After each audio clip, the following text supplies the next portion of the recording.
Support will be provided to develop domestic manufacturing capacities for our economy's integration with global supply chains. Sectors will be identified based on objective criteria.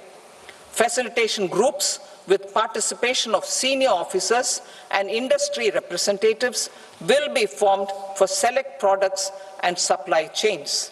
Through this, there are huge opportunities related to Industry 4.0, which needs high skills and talent. Our youth have both. Our government will support the domestic electronic equipment industry to leverage this opportunity for the benefit of our youth. A national framework will be formulated as guidance to states for promoting global capability centers in emerging Tier 2 cities. This will suggest measures for enhancing availability of talent and infrastructure, building bylaw reforms, and mechanisms for collaboration with industry. Our government will facilitate upgradation of infrastructure and warehousing for air cargo, including high-value perishable horticultural produce. Cargo screening and customs protocol will be streamlined and made user-friendly. Reforms as the fuel. Over the past 10 years, our government has implemented several reforms for convenience of taxpayers, such as faceless assessment, 2, taxpayer charter, 3, faster returns, 4, almost 99% returns being on self-assessment, and 5, Vivad Se Vishwas scheme.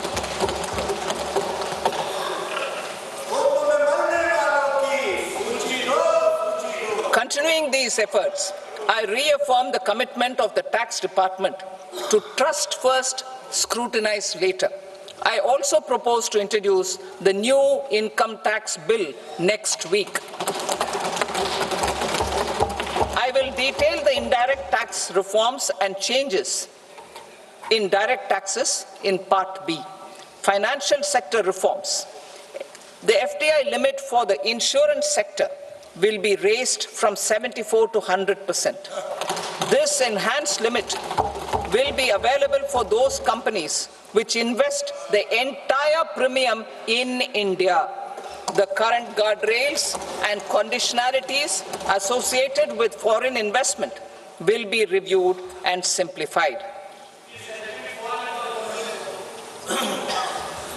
The services of India Post Payment Bank will be deepened and expanded in rural areas. NABFID will set up a partial credit enhancement facility for corporate bonds for infrastructure. Public sector banks will develop Grameen Credit Score Framework to serve the credit needs of SHG members and people in rural areas. A forum for regulatory coordination and development of pension products will be set up. To implement the earlier announcement on simplifying the KYC processes, the revamped Central KYC Registry will be rolled out in 2025. We will also implement a streamlined system for periodic updating. Requirements and procedures for speedy approval of company mergers will be rationalized. The scope for fast-track mergers will also be widened and the process made simpler. As proposed in the interim budget, we signed bilateral investment treaties with 2 countries in 2024 to encourage sustained foreign investment, and in the spirit of First Develop India, the current model BIT will be revamped and made more investor-friendly. In the last 10 years, in several aspects, including financial and non-financial, our government has demonstrated a steadfast commitment to ease of doing business. We are determined to ensure that our regulations must keep up with technological innovations and global policy developments. A light-touch regulatory framework based on principles and trust will unleash productivity and employment. Through this framework, we will update regulations that were made under old laws. To develop this modern, flexible, people-friendly, and trust-based regulatory framework appropriate for the 21st century, I propose 4 specific measures. A high-level committee for regulatory reforms will be set up for a review of all non-financial sector regulations, certifications, licenses, and permissions. The committee will be expected to make recommendations within a year.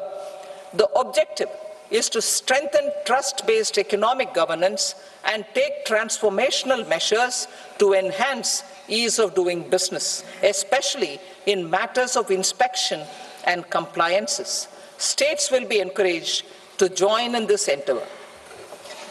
An investment friendliness index of states will be launched in 2025 to further the spirit of competitive, cooperative federalism.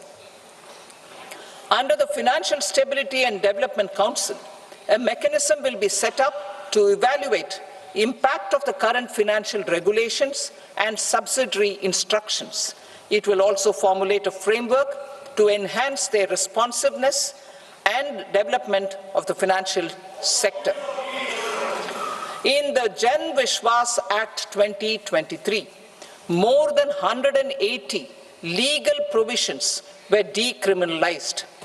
Our government will now bring up the Jan Vishwas Bill 2.0 to decriminalize more than 100 provisions in various laws. I now move to fiscal policy.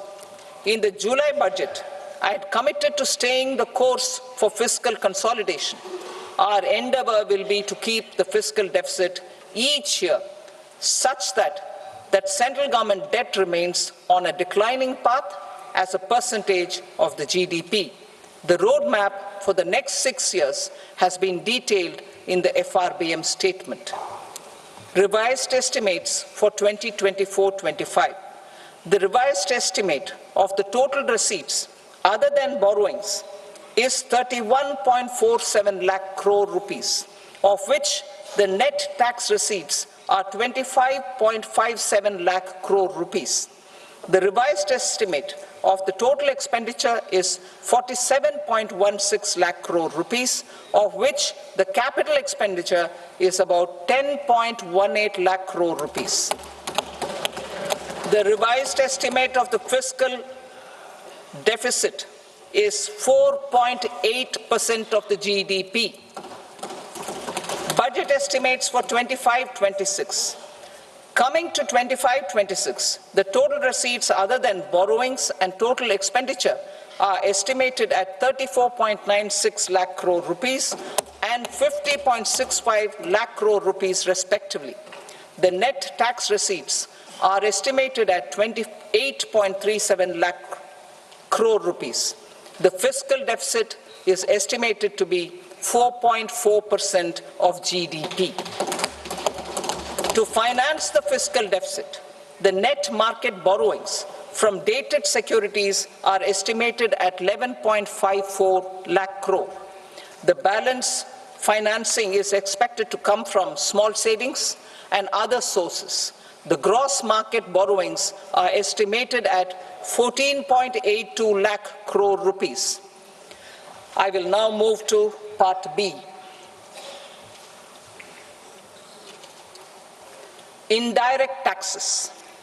My proposals relating to customs aim to rationalize tariff structure and address duty inversion. These will also support domestic manufacturing and value addition, promote exports, facilitate trade, and provide relief to common people. Rationalization of customs tariff structure for industrial goods.